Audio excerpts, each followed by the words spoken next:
19절에서 24절 말씀입니다. 신약성경 334쪽쯤 되겠습니다. 데살로니가 전서 5장 19절에서 24절까지 신약성경 334쪽쯤 되겠습니다.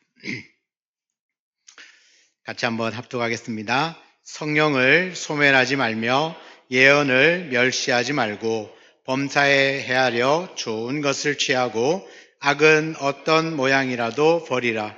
평강의 하나님이 친히 너희를 온전히 거룩하게 하시고 또 너희의 온 영과 혼과 몸이 우리 주 예수 그리스도께서 강림하실 때에 흠없게 보존되기를 원하노라. 너희를 부르시는 이는 미쁘시니 그가 또한 이루시리라. 아멘. 아멘. 우리 교우별 모임은 재미있었습니까? 네. 우리 귀한 시간을 내어서 또 오랜만에 만났을 텐데 좋은 시간이 되었을 줄 믿고 또 오늘 예배 시간에도 하나님이 큰 은혜를 더해 주실 줄 믿습니다. 옛날에 나온 책이긴 한데 영화로도 만들어진 냉정과 열정 사이라는 책이 있습니다. 영화이기도 합니다. 냉정과 열정. 양극입니다. 냉랭하든지 뜨겁든지 냉정과 열정. 이 책 제목처럼 오늘날 교회와 성도들이 성령 하나님의 사역에 대한 생각들입니다. 열정적으로 하는 사람 우린 광신도들이다 이렇게 얘기를 하고, 그렇지 않은 사람 냉랭하면 이제 냉랭한 거죠. 이 중간이, 그래서 나는 열정적으로도 아니고 그렇다고 냉정도 아닌 그 사이에서 왔다 갔다 하는 것 같습니다. 균형을 잃어버립니다. 그래서 나는 마치 균형을 잘 잡고 있으면서 나는 광신도는 아니야. 그렇다고 해서 나는 또 냉정, 아주 식어진 것도 아니야. 나는 잘 유지하고 있어라고 생각을 하지만 성령의 사역은 그렇지 않습니다. 성령의 사역은 냉정과 열정 사이를 오가는 게 아니라 항상 뜨겁게 역사하는 것입니다. 그러니까 오늘 이 말씀을 가만히 보면 어쩜 우리가 너무 성령 하나님에 대한 사역에 대하여서 일단 관심도 많이 없고 또 열정적으로 막 뜨겁게 기도하고 뭔가 좀 막 난리 법석을 떨면 그것을 아주 안 좋은 쪽으로 광신도다 이러면서 이제 또 한편으로 몰아내기도 하고, 또 그래서 너무 식어져 있는 사람을 보면서 너 왜 이렇게 가슴 맨날 냉랭하냐 그렇게 질책은 하지만 정작 내 가슴이 내 안에 성령의 역사가 지금 일어나고 있는가를 한번 생각해 보면 또 그렇게 같지는 않은 거죠. 내 안에 성령의 역사가 일어나고 있는가? 여러분의 삶 안에 성령의 역사가 일어나고 있습니까? 대답 못 하시죠? 그래도 아멘 하십시오. 여러분 일어나고 있습니까? 그렇게 될 줄 믿습니다. 그러니까 우리는 늘 내 안에 성령이 계시고 이 성령의 역사를 매 순간 내가 경험하고 누리고 살아야 하는데 막 뜨겁게 하면 너무 광신적이야. 안 하면 너무 식었어. 이렇게 얘기하면서 정작 나는 뜨뜻미지근하게 성령의 역사가 내 안에서 일어나는지 안 일어나는지도 모르고 성령을 따라 살아가지도 않고 지내고 있는 그런 성도들을 향하여서 오늘 19절에 말합니다. 성령을 소멸하지 말며. 성령을 소멸하지 말라. 성령을 불로 비유를 하면서 소멸하다는 말은 꺼버린다는 뜻입니다. 성령의 불이 타오르는데 꺼버리지 마라. 헬라의 문맥상을 보면 소멸하지 말며가 계속 진행형입니다. 그러니까 계속적인 명령인 거죠. 자꾸 꺼뜨리지 마라. 성령이 일하려고 하는데 자꾸 찬물 끼얹지 마라. 성령은 우리에게 말씀으로 역사합니다. 또 기도로 역사합니다. 또 어떤 때는 설교를 듣거나 책을 보거나 성경을 읽을 때 막 가슴에 막 뜨거운 감동이 막 일어납니다. 그리고 막 은사가 막 발현되기 시작하는데 억지로 무시하는 거죠. 이렇게 하면 안 돼. 그러면서 자꾸 자제하는 게 양반인 것처럼 보이는데 자제한다고 양반이 아닙니다. 억제하고 무시하는 태도를 오늘 소멸하지 마라. 지속적으로 그렇게 하지 말라는 겁니다. 어쩌면 우리가 취해야 될 행동은 더 적극적으로 그 성령의 인도하심을 따라서 민감하게 반응을 해야 한다는 겁니다. 그러므로 성도는 각자의 마음과 또 공동체 안에서 이 성령의 불이 꺼지지 않도록 계속 유지하려고 노력할 필요가 있습니다. 성령님은 인격적인 분이십니다. 그래서 절대 강요하지 않습니다. 그러면 어떤 게 없냐면 성령의 역사를 내가 받아들이는 사람에 따라서 그 불이 계속 타오르기도 하고 아니면 꺼져버리기도 한다는 겁니다. 성령이 내 안에 계시지만 이 성령께서 여러분이 어떤 태도를 취하냐에 따라서 더 성령의 활발한 역사가 나타나기도 하지만 반대로 자꾸 제재하고 멈추고 자꾸 찬물을 끼얹으면 성령께서 더 이상 역사하지 않을 수도 있다라는 거죠. 예를 들어 보겠습니다. 예배 중에 우리가 하나님 말씀과 찬양과 기도의 순간마다 우리가 성령의 역사를 소멸시킬 수도 있고 반대로 성령의 역사를 일으킬 수도 있습니다. 자, 성령의 역사를 일으키는 성도는 말씀에 대한 갈급함, 또 진실한 회개, 또 진심으로 하나님을 높이는 그 찬양들이 매 예배 순간순간마다 막 일어나는 거죠. 감추지 않습니다. 자제하지 않습니다. 하나님 앞에서 주시는 감동, 그 은혜에 따라서 박수도 치고 눈물도 흘리고 웃기도 하고 또 감동되면 잠잠히 머물러 있기도 하고 더 전심으로 찬양하게 만들고 기도에 집중하게 만들고 이런 일들이 계속 일어나는 겁니다. 성령의 역사를 계속 내 안에 일어나는 거죠. 반대로 이 역사를 무시하면 가만히 냉랭한 마음 그대로를 그냥 가진 채로 앉아 있습니다. 막 다른 사람들은 찬양하면서 손 드는데도 들면 안 돼. 손 내립니다. 이게 자꾸 내가 자제를 하는 거죠. 자제. 마치 자제를 하고 정자세로 앉아서 눈 푹 뜨고 막 이렇게 있어야만 예배를 잘 드린다고 생각하는 자체. 그건 어쩌면 성령께서 우리의 마음을 감동시킬 때 그 감동되는 대로 내가 일어나서 춤출 수도 있고 노래할 때 막 눈을 감고 할 수도 있고 손을 들 수도 있고 다양한 형태로 나타나는데도 이 역사를 내가 스스로 무시하거나 자제를 하거나 자꾸 이렇게 멈추어 버리면 성령께서 더 이상 움직이시지 않는 거죠. 오늘 말씀대로 그래서 바울은 성령을 소멸하지 말라. 소멸하지 마. 꺼뜨리지 말라는 겁니다. 계속 그렇게 하지 말라. 여러분, 이 성령이 내 안에 소멸되면 결국은 하나님과의 관계가 단절됩니다. 하나님과의 관계가 끊어지게 됩니다. 그러면 영적으로 피폐할 수밖에 없죠. 계속적으로 피폐할 수밖에 없습니다. 제가 지난 금요일 날 말씀을 잠깐 나누었지만 여러분, 하나님의 법궤가 예루살렘으로 들어올 때 정말 기뻐하며 즐거워하며 전심으로 찬양하고 춤추었던 사람은 다윗인데, 그러니까 그는 왕의 신분이지만 자기의 신분을 잊어버릴 만큼 하나님의 영광에 취해 있었습니다. 그래서 춤추며 전심으로 춤추고 노래하고 기뻐했던 거거든요. 그런데 그 장면을 아주 못마땅하게 바라보던 한 사람이 있습니다. 그 다윗의 아내였던 미갈, 사울 왕의 딸이었던 미갈입니다. 미갈은 그 춤추며 뛰노는 다윗을 향하여서 아유, 왕이 채통도 없이 어떻게 저렇게 사람들이, 백성들이 보는 앞에서 저렇게 춤추고 그렇게 있느냐. 아우, 정말 그렇게 하면 안 돼요. 들어오자마자 그 소리를 한 거예요. 그러면 안 된다고. 그게 뭡니까? 이 미갈은 자기가 애써서 성령을 자꾸 소멸시키는 겁니다. 그러나 다윗은 완전히 성령에 사로잡혀 있는 것이죠.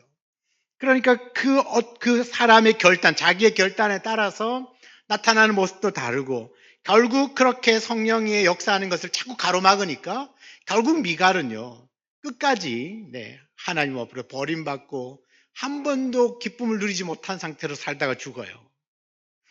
여러분 어떻습니까? 결국 하나님과 단절되어지면 여러분 우리 인생이 끝난 건 아니겠습니까?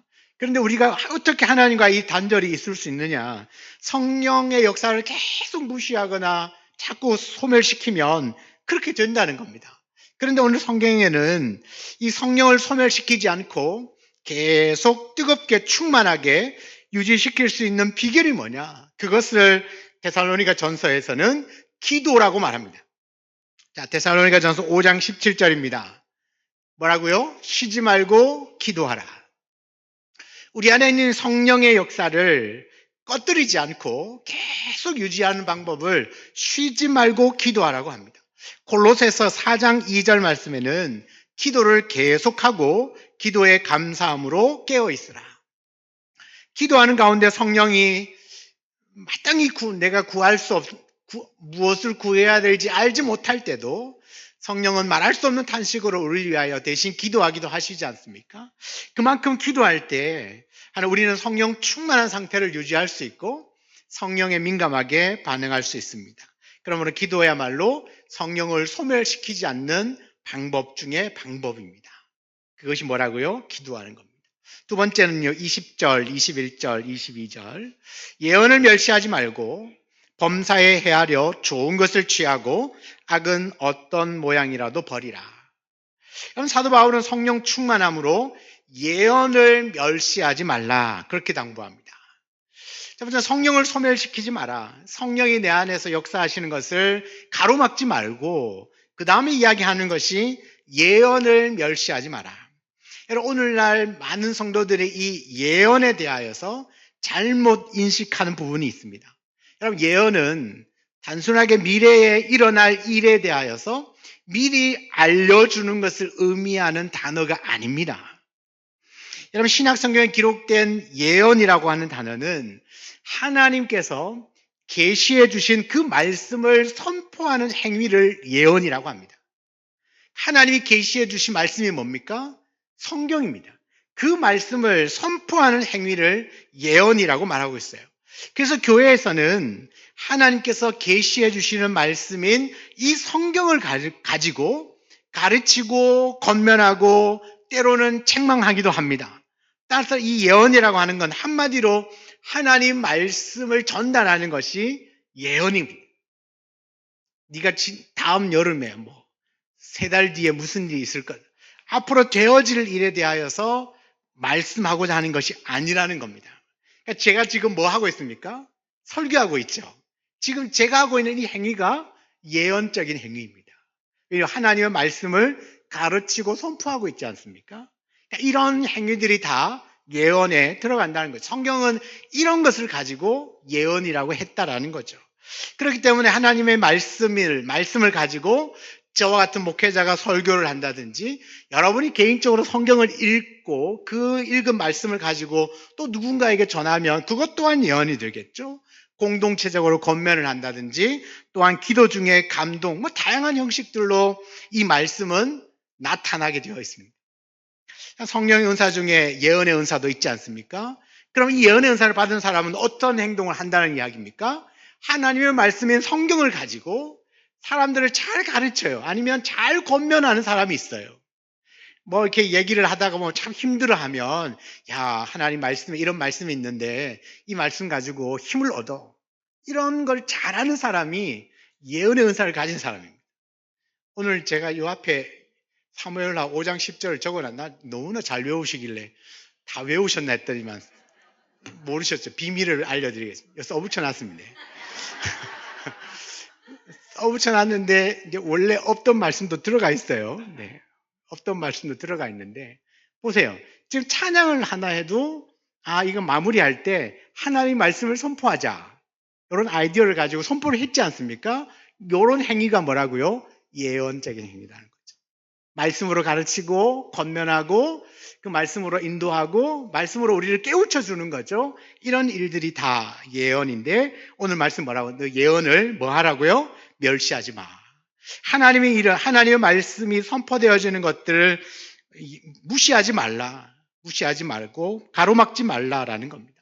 여러분, 성령께서는 말씀을 타고 역사합니다. 그런데 우리가 예언을 무시하면 성령이 역사할 틈이 없어요. 성령은 말씀을 타고 역사하셔야 되는데 우리가 이 예언을 무시해서 말씀을 딱 가로막아 버리면 더 이상 성령께서 하실 수가 없잖아요. 그 말이 무슨 이야기냐면 결국 나는 하나님 말씀을 듣지 않겠다는 뜻입니다. 하나님 말씀을 듣지 않겠다. 이게 바로 예언을 멸시하는 것입니다. 난 하나님 말씀을 듣지 않겠다. 물론 그렇게 결심하는 사람은 없을 겁니다. 그런데 아마 자기도 모르게 하나님의 말씀을 소홀하게 여기실 수 있습니다. 우리 교회 성도들이 있다는 얘기는 아닙니다. 제가 봤을 때 우리 교회 성도들은 없어요.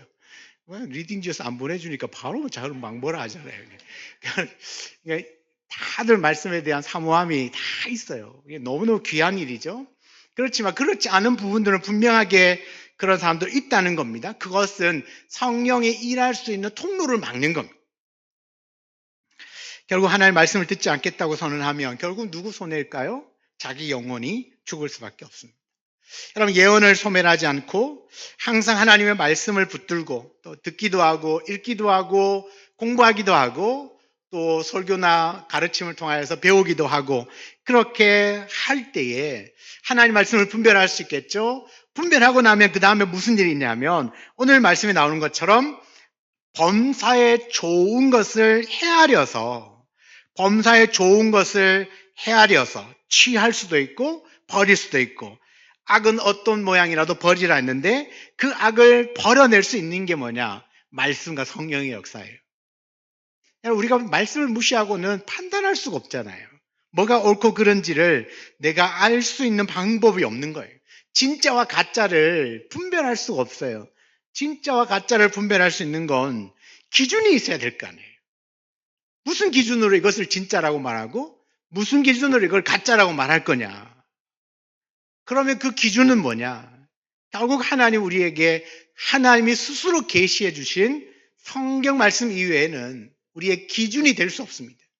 그러니까 우리가 그 기준이신 이 말씀을 내가 멸시하는 것이 아니라, 소홀히 하는 것이 아니라 더 말씀에 귀를 기울이고 배우고 듣고 그 말씀으로 책망을 받고 훈련을 받고 나면 이제는 분별이 가능해지는 것이죠. 아, 이것이 진짜구나, 이것이 가짜구나. 그래서 여러분, 우리가 번번이 가짜에 속아 넘어갔지만 우리가 말씀을, 이 예언을 멸시하지 않는 사람이 되면 이제는 어느 정도 분별이 되는 거죠. 그래서 더 이상 속아 넘어가지 않는 사람이 되고, 악은 어떤 모양이라도 버리라. 아, 이것은 정말 악이구나. 이건 안 되는 일이구나. 그러니까 윤리 도덕적으로도 판단을 하지만 여러분, 성경 안에서는 윤리 도덕만으로 얘기할 수 없는 부분들이 있거든요. 그러니까 그런 것조차도 아, 이건 악이구나 라고 하면 내가 취하지 않는, 완전히 버려낼 수 있는 것도 무엇 때문일까요? 그것 또한 말씀 때문이다. 늘 그 말씀 앞에 겸손하게 그 말씀을 받고 듣고 가르침을 받고 그 말씀을 따라서 살아갈 수 있는 저와 여러분 되기를 축복합니다. 세 번째는요, 이제 23절에서 24절에 있는 말씀인데, 바울은 성령을 소멸하지 말아야 될 이유를 마지막에 와서 확실하게 정리해 줍니다. 우리 23절, 24절 한 번 더 같이 한번 읽겠습니다.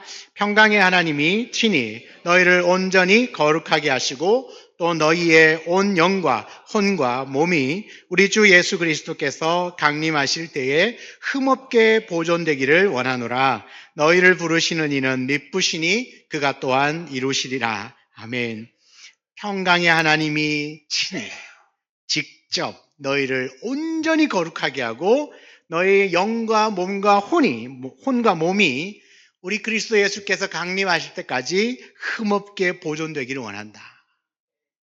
왜 우리가 성령을 소멸하지 말아야 하냐면, 우리가 성령을 소멸을 시키지 않고 성령의 역사를 따라 살아갈 때에 그 평강의 하나님께서 친히 우리를 온전히 거룩하게 하시고 예수님이 다시 오실 때까지 우리를 거룩한 존재로 보존해 주신다는 겁니다.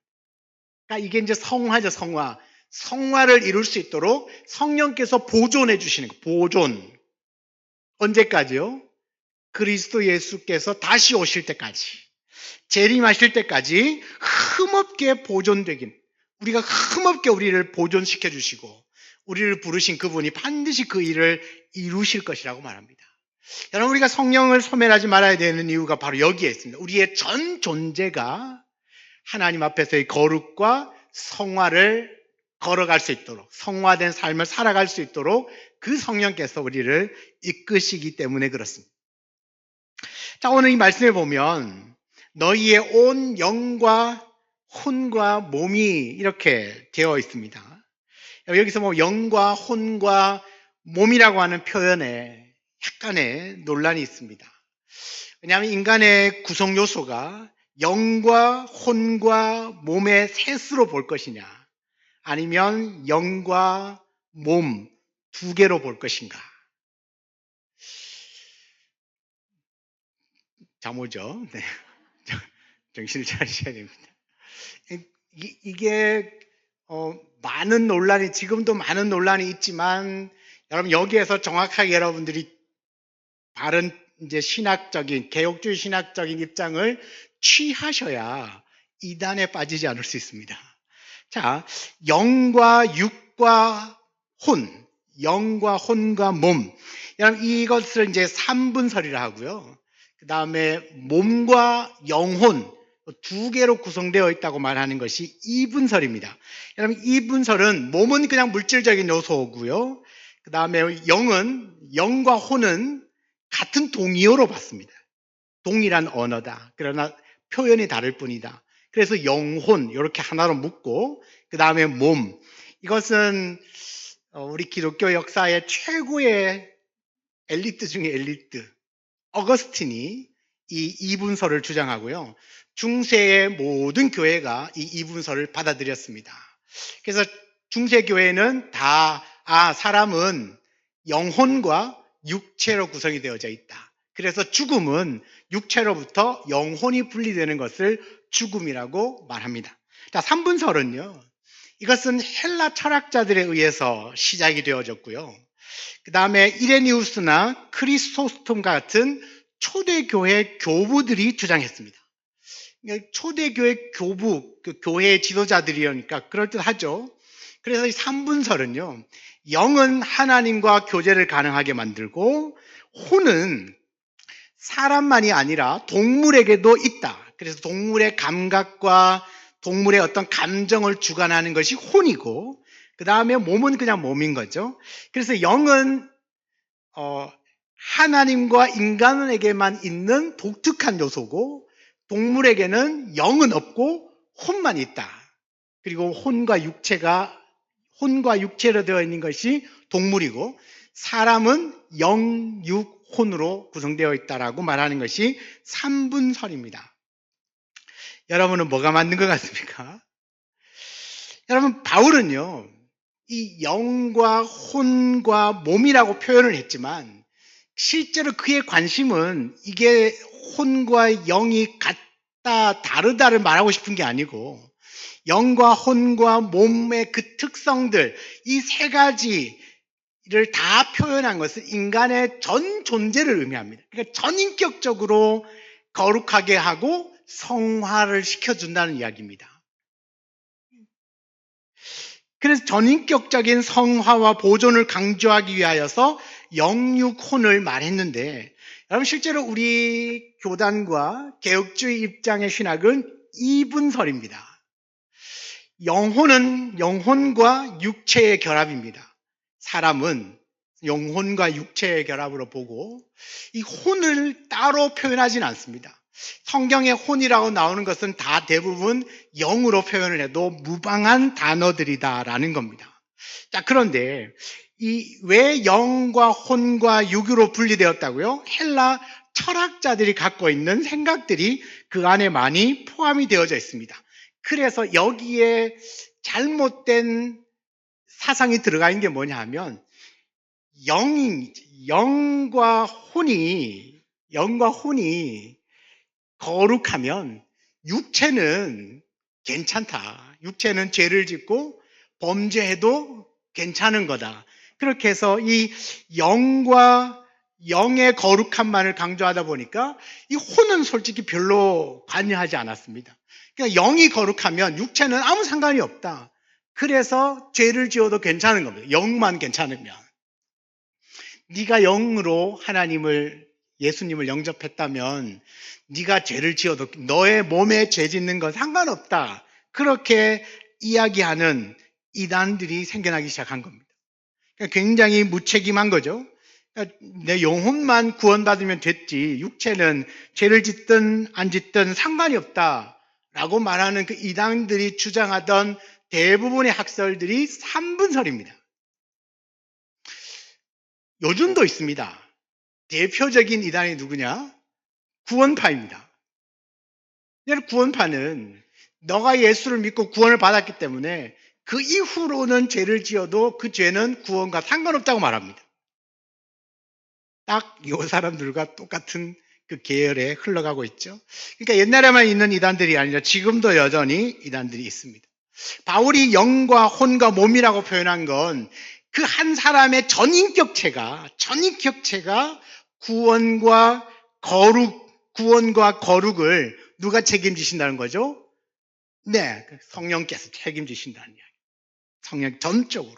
그래서 분리될 수도 없습니다. 인격적이기 때문에 인간 안에서 분리될 수 없음을 강조하고 전인격이 다 하나님을 높이는, 그리고 거룩하게 되고 계속 거룩하게 되고 그리스도가 오실 때까지 보존시켜 주시겠다고 말씀하는 것입니다.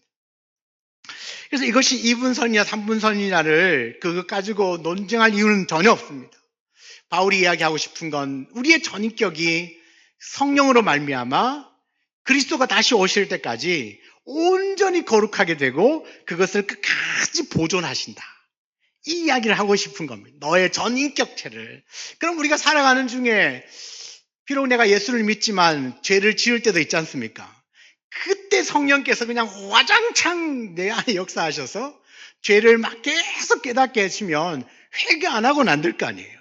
그래서 하나님 앞에 꼬꾸라지게 만들고 회개하고 돌이켜서 다시 거룩을 회복할 수 있도록 누가 역사하실까요? 성령께서 역사하실. 그런데 우리가 성령을 소멸하면 죄를 지어도 깨달을 수가 없어요. 뭐 다른 사람 다 그렇게 사는데 뭐 다른 사람 다 그렇게 사는데 딴 교회 누구 보니까 뭐 다 그렇게 살대 괜찮다 이렇게 가는 거죠. 그런데 성령이 역사하시는 사람 안에는 성령이 역사하시면 다른 사람이 다 그렇게 해도 우리는 그렇게 하면 안 되는 거죠. 여러분도 다 그렇게 하고 싶습니까? 네. 다 그렇게 해도 우리는 그렇게 할 수 없어요. 왜요? 성령이 내 안에서 브레이크를 거는데 야, 너 그거 아니잖아. 얘기하면 안 되는 거죠. 천하 없어도 못하는 겁니다. 그러니까 성령을 소멸시키지만 않으면 우리가 이 땅에 사는 날 동안 비록 죄 많은 이 세상에 살더라도 성령의 거룩하게 하심과 그 보존해 주시는 은혜로 말미암아 끝까지 우리가 그 상태가 계속 성화의 길을 삶을 살아갈 수 있도록 우리를 끌어주신다는 거죠. 누가요? 성령께서. 그러니 그 성령을 소멸하면 하나님과의 관계도 멀어질 수밖에 없고 우리의 신앙은 실패할 수밖에 없습니다. 오늘 분명히 말씀하시기를 너희를 부르시는 이는 신실하신 분이기 때문에 그가 반드시 이룰 것이다. 반드시 이룰 것이다라고 말씀하고 있습니다. 여러분 성령을 소멸하지만 아니면 누구든지 그리스도의 성품이 빚어질 수 있고 전인격적인 성화가 가능해집니다. 아이고 뭐 나는 나이가 많이 들었는데 변하지 않을 변합니다. 안 변하는 게 더 기적입니다. 변할 수밖에 없습니다. 성령이 내 안에 끊임없이 역사하시는데 나이가 무슨 중요합니까? 어쩌면 더 많이 듣고 더 많이 알고 더 많이 기도하고 더 많이 깨달으면 더 많이 변화될 수밖에 없겠죠. 계속해서 우리를 바꾸어 갈 겁니다. 거룩하게 바꾸어 갈 것이고 더 그리스도 예수의 사람으로 예수님의 성품을 닮아가도록 우리를 빚어나가실 겁니다. 그것을 오늘 확신하잖아. 내가 반드시 이룬다. 우리를 부르신 분이 하나님이시. 그분이 신실하시기 때문에 반드시 이거 이루어진다. 그러니까 끝까지 너를 거룩하게 보존시켜준다. 그렇게 말씀합니다. 뭘 하면? 성령을 소멸시키지만 않으면. 사랑하는 여러분, 성령을 왜 소멸하지 말아야 합니까? 우리가 성령을 의지한 만큼 성령님은 우리 안에서 일하시기 때문입니다. 내가 성령 하나님께 민감하기만 하면 성령은 얼마든지 우리의 생각과 마음과 삶을 완전히 다 바꿀 수 있습니다. 내가 이제까지 살아왔던 건 뭐 중요하지 않습니다. 물론 완전히 중요하지 않진 않지만 그래도 그것보다는 지금 성령의 역사에 내가 민감하게 반응하기만 하면 얼마든지 지금보다 더 인격적으로 바뀔 수 있고 더 우리의 말과 행동에 실수가 없는 자로 변화되어질 수 있습니다.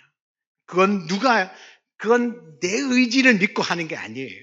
내 안에 역사하시는 성령을 믿기 때문에 그 성령 하나님께서 반드시 지금보다 더 거룩하게, 더 온전하게 바꾸실 것을 믿기 때문에 그런 확신을 가지고 있는 것이죠.